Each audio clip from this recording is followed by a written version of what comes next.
Mamadou Sarr est amoureux depuis plus de 40 ans. Chaque matin, le vieux pêcheur embrasse l'océan. Tout cette étendue-là, rien qu'à nous.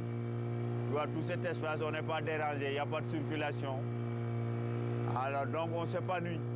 Mais il n'y a pas de poissons. S'il y avait plus de poissons comme avant, vraiment, il n'y a rien de tel, quoi.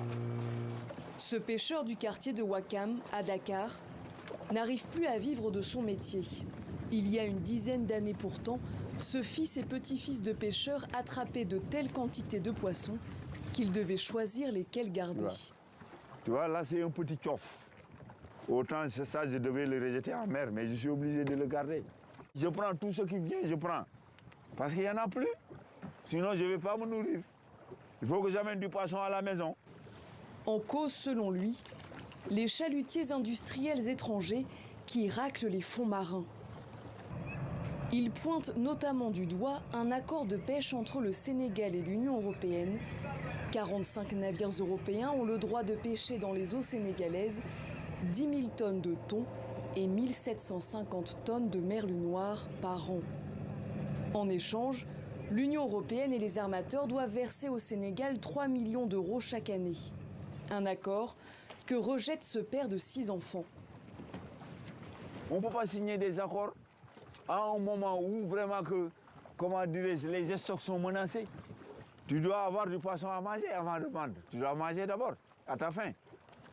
Mais si tu ne manges pas à ta faim et que tu vends, avec quoi tu vas te nourrir? Avec le CFA ou bien l'argent, les billets là. Eh bien, les billets, ça ne nourrit personne. Le pêcheur que nous sommes, donc on va mourir de notre pêche. Surexploitation des ressources, manque de transparence sur l'attribution des licences, absence de concertation. Plusieurs associations de pêcheurs locaux et l'ONG de protection de l'environnement Greenpeace exigent le gel de ces accords. La ressource devient de plus en plus rare.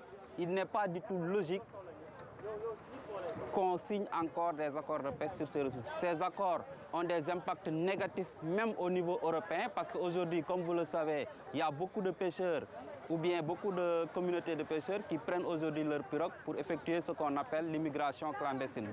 Le ministère sénégalais des Pêches n'a pas répondu à nos demandes d'interview.